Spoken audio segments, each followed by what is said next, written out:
Gabonaises, Gabonais, mes chers compatriotes, à la lumière des résultats provisoires, aussi bien sur le territoire national qu'à l'extérieur du pays, le peuple gabonais s'est massivement rendu dans les bureaux de vote pour accomplir son devoir citoyen. Le taux de participation atteindrait un niveau très élevé, signe de l'importance qu'a revêtue cette élection du président de la République qui s'est déroulée dans le calme et sans heurts. Ce scrutin restera dans les annales, non seulement par son caractère pacifique, mais surtout par la démonstration éclatante que le Gabon, tourné vers sa 5e République, aspire résolument au renouveau. Permettez-moi de saluer et féliciter les autorités administratives et leurs démembrements techniques, les forces de défense et de sécurité, ainsi que toutes les parties prenantes pour le bon déroulement du processus électoral. L'engouement observé traduit également le désir des Gabonaises et des Gabonais de voir un véritable changement de paradigme sur le plan politique, économique, social et culturel, mais surtout l'amélioration de leurs conditions de vie. Ces résultats, bien que provisoires, indiquent cependant que le peuple gabonais, dans sa très grande majorité, a plébiscité le candidat Brice Clotaire Oligui Nguema. C'est le lieu pour moi, Dr Thierry Yvon Michel Ngoma, candidat à l'élection du président de la République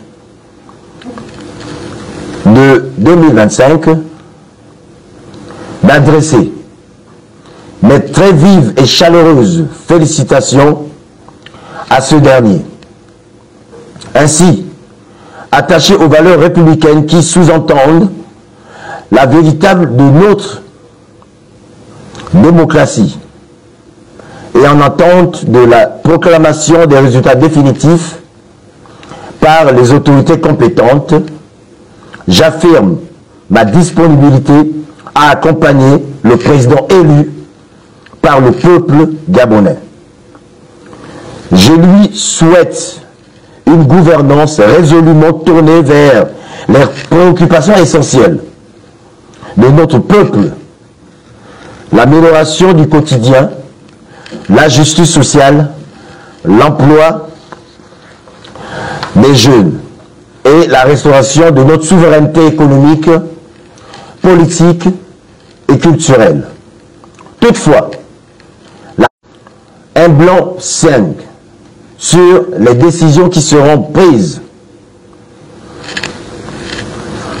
encore moins sur la gestion du pays.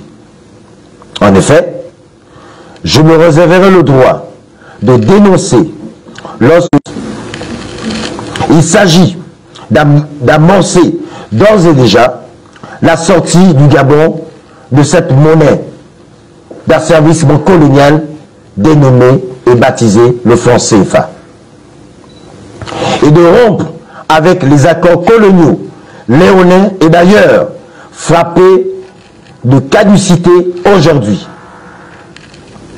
La jeunesse gabonaise, qui représente près de 70% de la population, attend un signal fort dans ce sens du président nouvellement élu. À l'instar de ses congénères des autres pays africains, dont ceux de l'Alliance des États du Sahel, l'AES. Enfin, je remercie les compatriotes et mes partenaires internationaux qui ont cru en mon projet de société dénommé la construction d'un Gabon souverain, et qui m'ont soutenu dans cette exaltante et noble aventure. Je pense particulièrement à mon état-major de campagne, qui n'a ménagé aucun effort, et les populations des villes et des villages qui nous ont réservé un accueil chaleureux à chacune de nos étapes, traduisant ainsi, d'une part, notre hospitalité légendaire et d'autre part, le respect de nos valeurs traditionnelles et culturelles. Vive la République, vive le Gabon libre, souverain et panafricain. Je vous remercie.